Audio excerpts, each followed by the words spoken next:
आइए साखी श्रवण करते हैं गीत गोविंद पुरी के मंदिर में भेजना।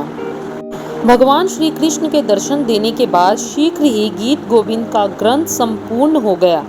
जब ग्रंथ संपूर्ण हुआ तो उसकी एक और प्रतिलिपि तैयार की, सुंदर कपड़े से बांधकर जयदेव पद्मावती सहित पुरी के मंदिर में पहुंचे तथा एक गीत गाया। सारे गीत गाकर वह ग्रंथ भगवान के चरणों में रख दिया। उनके गीत लोगों को इतने मधुर लगे कि हर कोई याद करके गाने लगा। भक्त जयदेव जी के नाम की बहुत चर्चा हुई। जगन्नाथपुरी का राजा ब्राह्मण था। वह स्वयं को कवि तथा महाविद्वान मानता था। उसने जब गीत गोविंद की शोभा सुनी तो उसके हृदय में ईर्ष्या की आग जल उठी।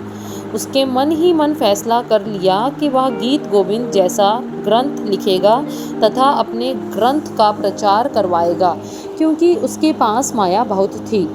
माया के सहारे पर मूर्ख भी पंडित समझा जाता है। जगत में हर जगह माया का ही प्रताप है।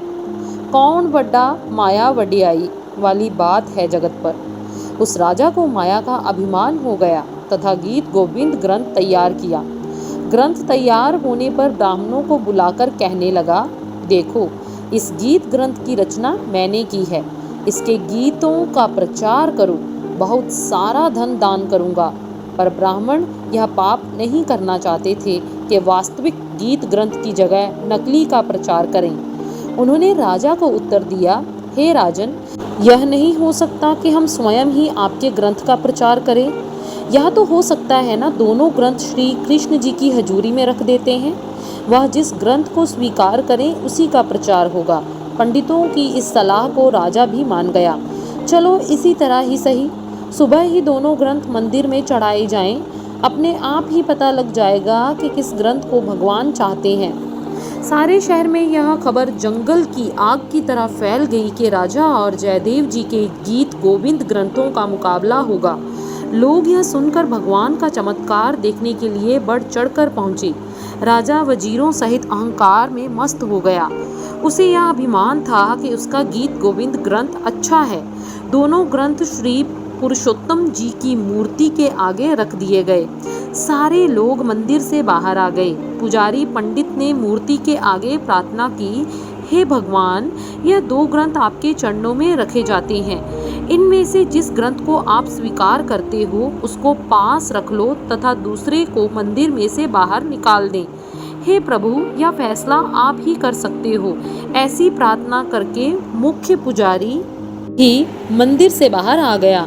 अंदर सिर्फ ग्रंथ तथा भगवान की मूर्ति रही।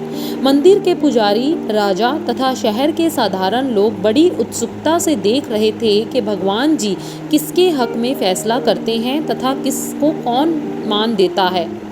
भगवान की लीला भगवान ही जाने, मनुष्य क्या जान सकता है। बाहर खड़े लोगों को ऐसा प्रतीत हो रहा था कि जैसे मंदिर में कोई पुरुष घूम रहा हो तथा चीज़ों का उलट पुलट कर रहा था।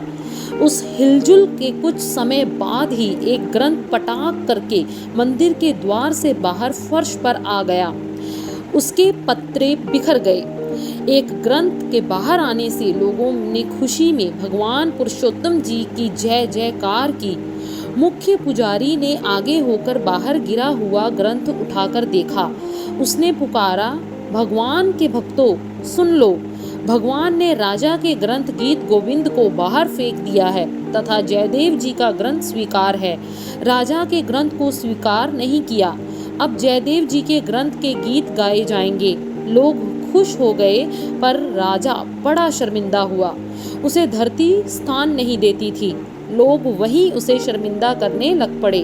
उसने अपना ग्रंथ उठा लिया। वजीरों, पंडितों तथा अन्य जानने वाले लोगों से आंख बचाकर समुद्र की ओर चल पड़ा। उसने फैसला किया कि वह प्राण त्याग देगा। मरने का विचार करके वह समुद्र के किनारे पहुंचा। समुद्र में छलांग लगाने लगा तो भगवान की ओर से वचन हुआ, हे राजन, आत्महत्या करके दूसरा पाप ना करो। पहला पाप तुमने ईर्ष्या करके किया है। तुम्हारे ग्रंथ को इसलिए स्वीकार नहीं किया क्योंकि लिखते समय तुम्हारी आत्मा में श्रद्धा नहीं थी।